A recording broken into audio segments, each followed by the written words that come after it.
You are charged with quite a responsibility in coordinating the national fight against the opioid epidemic. What's that like to have that on your shoulders? Coordinating Health and Human Services response to opioid and to drug overdoses in general, it's just a tremendous responsibility. It really is the #1 public health challenge of our time. You know, when you think about it, last year, 72,000 people died of drug overdoses. And that's just the tip of the iceberg of so many people who are suffering with the disease of addiction. So it is a tremendous responsibility, and one that I take seriously and really the calling of my life. Utah is a top state for that, unfortunately. We've really been hit hard here. What do you see from the top level as you look in on our state? Utah has certainly been hit hard by overdoses, but it's really done a pretty good job. If you look at the last 12 months, the increase in overdose deaths across the country is 6.6% year to year. In Utah, it's actually dropped almost 12%.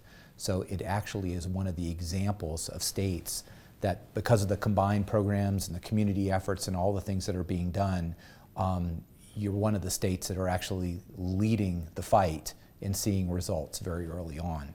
So is that something that you take what you see in Utah and potentially implement that in other states? Yeah, it's really both ways. One thing that has been great about Utah looking from the outside is almost every evidence-based practice which we know can work against drug abuse, substance abuse disorder, Utah is working on, or they have implemented.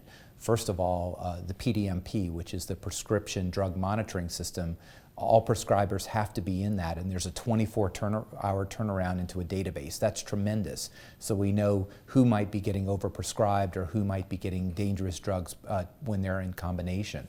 Naloxone, which is the antidote for an overdose. If you have an opioid overdose and you're laying on the ground almost dead, naloxone is like a miracle drug. It revives you.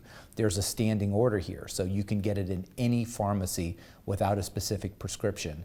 These are the kind of practices that Utah has implemented that we know work, and together it looks like they're doing that. And of course, me being here, I want to learn, you know, what can't you read just in the newspapers or in the CDC statistics, what really is happening here on the ground that makes it so successful.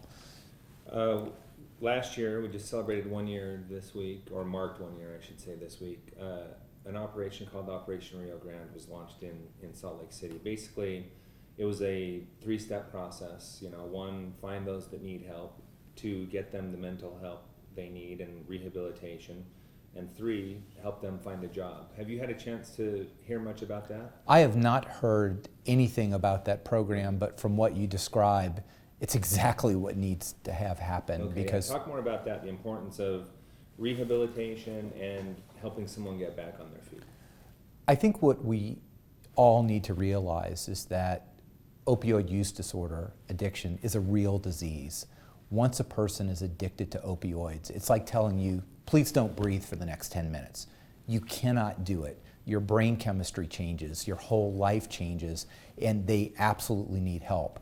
And that help is, first of all, it's medication-assisted therapy. We know medication-assisted therapy really does help, but it's not the only answer. People who are recovering need psychobehavioral support, and they also need, as you said, these recovery services. Very, very important. The importance of faith-based organizations to support them through their recovery process. The importance of having a job, having a place to live, all the kind of things that get people back on their feet. And it's not an easy process. It could take months to years, but it is absolutely possible. And we see success after success after success, but you got to have everything.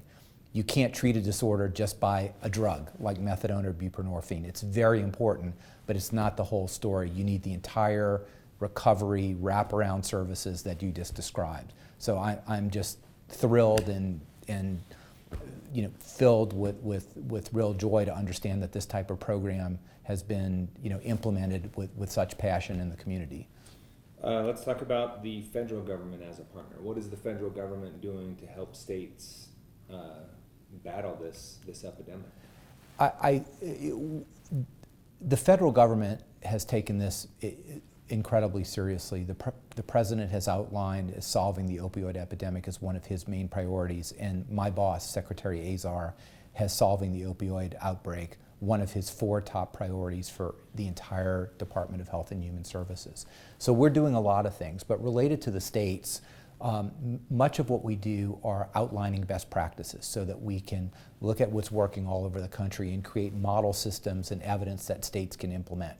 The second thing we've done that I think is just really smart is instead of just having top-down programs of Utah, you need to do this the same way New York City is doing it, is we have really provided a lot of flexible money. We're going to have another $1 billion going out in September that provides states extra money to work on the entire spectrum of substance use disorder. And the states really have tremendous freedom to use that as they see fit. What's going on in Houston is going to be different than Salt Lake, and it's going to be different than rural Appalachia. So we're trying to recognize that states probably know what's best for their populations. We make sure they follow evidence-based practice, but over that wide variety, we give states the freedom to work. And we also help them with their data systems. Very, very important, because you got to know what's going on. If you're waiting 12 months to understand that you have an opioid outbreak in a small rural community, you've lost it. So these are the types of things that we're doing from the federal side, and this cannot be solved by the federal government. This cannot be solved by a single state government. It cannot be solved by the commercial industry.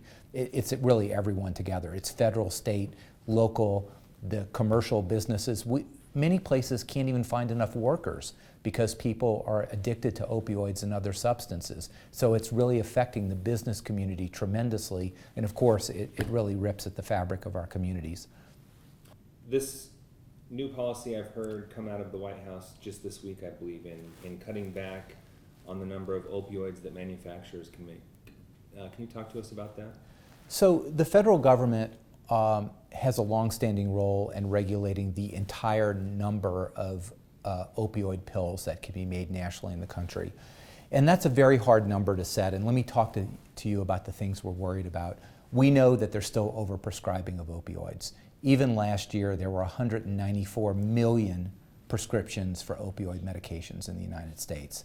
That's a lot of prescriptions, and it's up multiple fold over the past 15 years. So we know there's too much out there, and when there's too much out there, if you get a prescription for 30 days worth of pills and you only need 3, at the end of 30 days, if it's powerful, you could be addicted to opioids. Or if you don't take it and you leave it in the medicine cabinet, we see often a high school student or a young college student who might be having trouble sleeping, says, they look in the cabinet and says, may cause drowsiness. So they start taking that to help them sleep because of their anxiety, and before you know it, they're hooked on it as well.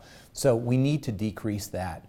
But one aspect that we're really fighting is that there are people, many people, thousands, hundreds of thousands of people who have severe pain that they live with every day.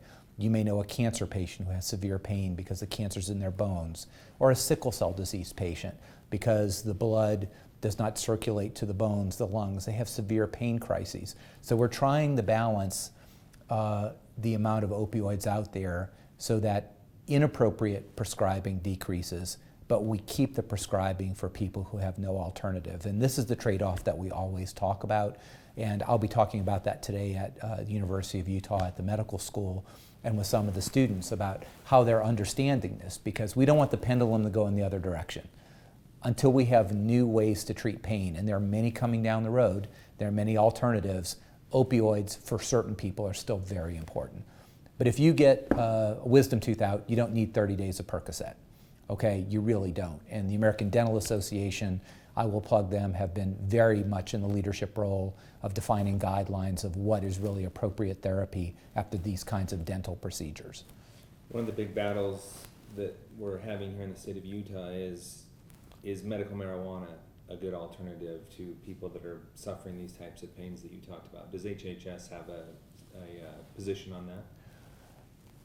The position is that marijuana has not been shown to have a medical use, the botanical marijuana. As you know, there are certain components of it that have been approved for use for very specific situations. I think our position is we're always going to be evidence-based and science-based.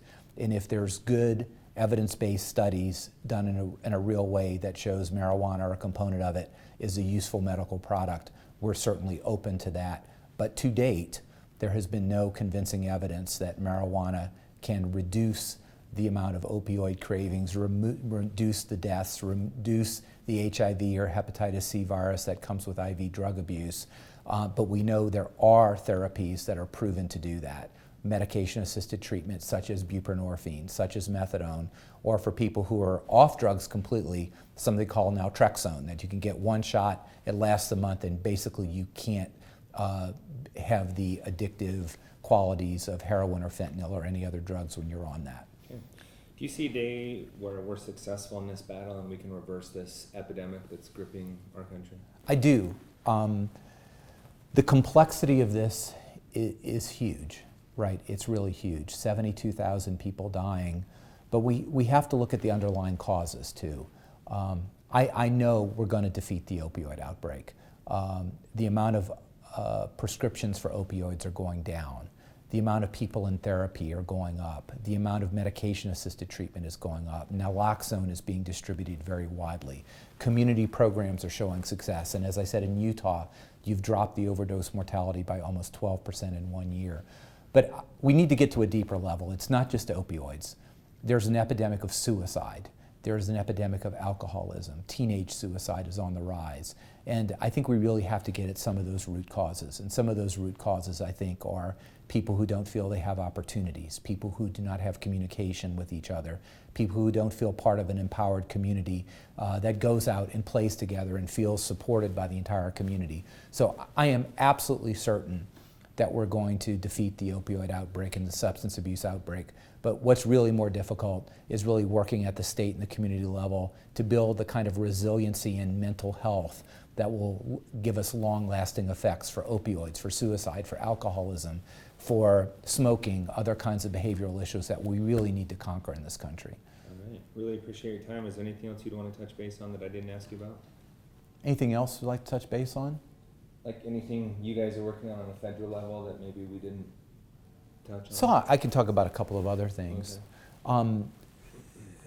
One other very important piece to the federal response is the National Institutes of Health has received almost $900 million extra in funding a year to work on a variety of things related to this. One is just new types of pain medications that are not addictive.